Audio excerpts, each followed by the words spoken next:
നമസ്കാരം. Tirurangadi today news അപ്ഡേറ്റ്സിലേക്ക് സ്വാഗതം. സ്വർണ്ണ സമ്പാദ്യം ഇനി തൂബയ്ക്കൊപ്പം 40-ാം വാർഷികാഘോഷത്തോടനുബന്ധിച്ച് തൂബ ജ്വല്ലറി അവതരിപ്പിക്കുന്നു കണ്ണഞ്ചിപ്പിക്കുന്ന ഗോൾഡൻ സ്കീമുകൾ.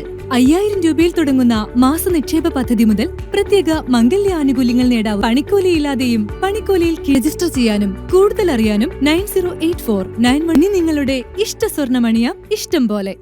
2024-25 അധ്യയന വർഷത്തെ സ്കൂൾ പാർലമെന്റ് ഇലക്ഷൻ സംഘടിപ്പിച്ച കുണ്ടൂർ ഗൗസിയ ഇംഗ്ലീഷ് മീഡിയം സ്കൂളിലെ സോഷ്യൽ ക്ലബിന്റെ ആഭിമുഖ്യത്തിൽ നടന്ന സ്കൂൾ പാർലമെന്റ് തെരഞ്ഞെടുപ്പിൽ പ്രധാനമന്ത്രി, speaker, sports minister, health minister, arts minister എന്നീ 5 പോസ്റ്റുകളിലേക്കാണ് 19 സ്ഥാനാർത്ഥികൾ മത്സരിച്ചത്. രാവിലെ 10:30 തുടങ്ങിയ വോട്ടെടുപ്പ് 3:30 വരെ തുടർന്നു. 93.67% പോളിംഗാണ് രേഖപ്പെടുത്തിയത്. ക്ലാസ് ലീഡർ തെരഞ്ഞെടുപ്പ് ബാലറ്റ് പേപ്പറിലും പാർലമെന്റ് തെരഞ്ഞെടുപ്പ് ഇലക്ട്രോണിക് വോട്ടിംഗ് മെഷീനിലുമാണ് നടന്നത്. വിദ്യാർത്ഥികൾക്ക് പുറമെ സ്കൂൾ മാനേജ്മെന്റ് അധ്യാപകർ, അനധ്യാപകർ എന്നിവർ വോട്ടുകൾ രേഖപ്പെടുത്തി. ഇനി തെരഞ്ഞെടുപ്പ് ഫലത്തിനു വേണ്ടിയുള്ള കാത്തിരിപ്പിലാണ്. News bureau, Tirurangadi.